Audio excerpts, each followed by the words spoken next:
Bond?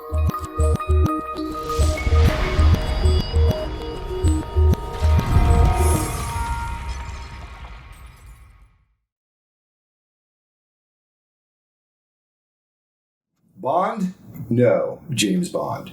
Actually, no, not James Bond, Bond. What I want to do today is talk about bonds, right?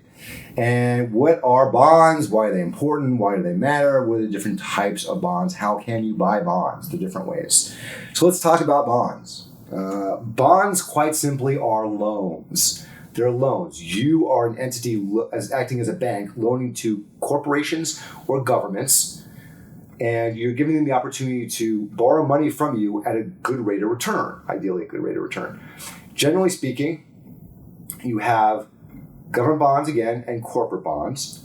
And with government bonds, you have either treasuries, which are the federal government, and then you have local governments, which are municipalities. They call muni bonds. So with those two categories, generally speaking, with the treasury, you're not going to get the same kind of return because even more so than a bank, this U.S. government is considered probably the most stable entity in terms of an investment. So, and they know how stable they are. So for that reason, they're not going to pay as high of a return because you're not taking as much risk. As we've all heard, without risk, there's no reward. So with that in mind, you're probably going to get more return than you would with a muni bond, for example, than you would with a treasury because you're taking on more risk. Conversely, with a corporate bond, you are going to get a better return because you definitely are taking on more risk. But understand, with all these bonds, you have what's called a rating system. There's several rating systems that people use: Standard & Poor's, Moody's, Best, AM, you name it. There are a whole variety of different rating systems. So they're usually rated on a report card level, which goes AAA, then AAA, and then BBB, BBB, and then so on. C and below is junk, or high yield bonds, they're now calling them.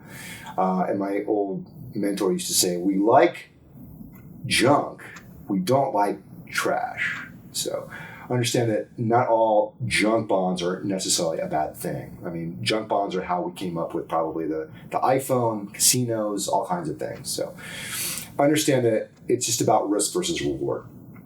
So with in mind, there are two ways you can buy bonds. What are those two ways? You can buy them, one, as an individual bond, or two, as bond funds.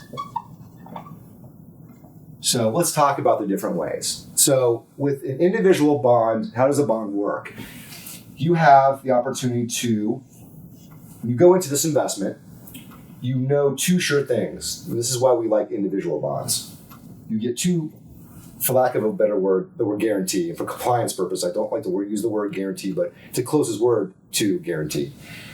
For this, our purpose is you get the time duration, where we know it goes, let's say a 10-year bond, 0 to 10 years.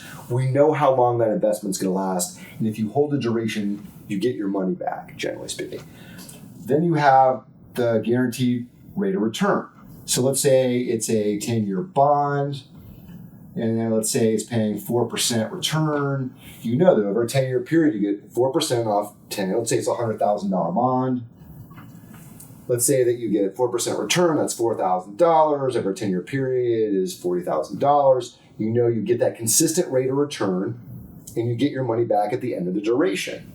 Now, understand that in between the inception of the bond and when you get in, and then the end of duration, in between that point, there's going to be market volatility within the bond market, not the stock market, where it's going to do something like this, where it'll go up and down.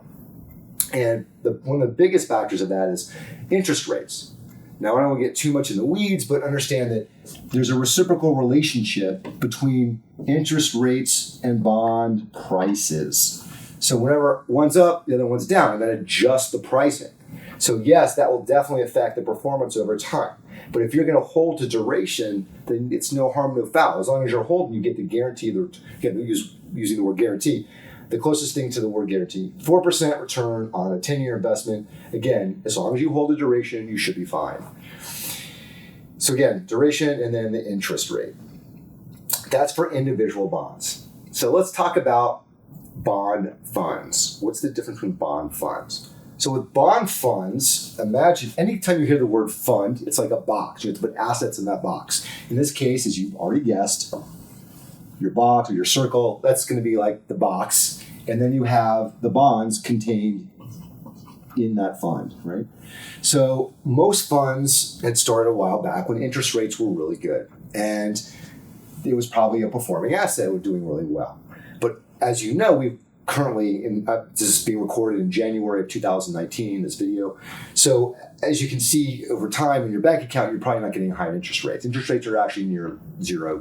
The lowest they've been since, I think, 1950s. 1953, I think, is the last time it's been this low. So with that in mind, we've done nothing but gotten lower in terms of interest rates. So what does that mean? Over time, these assets are expiring and have to be replaced with new assets in that fund. So overall, what direction do you think that's going to drive the value of that fund in? I'll give you a hint. It's down. So for that reason, over time, as they keep expiring, they're replaced by assets, bonds with lower return, lower interest rates. Interest rate. They're being, as time, so 3, 2. As time goes by, these old assets are expiring because it's the end of their duration. They're being replaced by newer assets that aren't getting the same kind of yield that they did from the previous assets. So over time, guess what direction that's being driven? It's going down. So guess how many bond funds we're recommending right now for that reason. Now, it might be advantageous down the line to be able to go into that at a later time when interest rates are doing better, but as of right now, not a great time.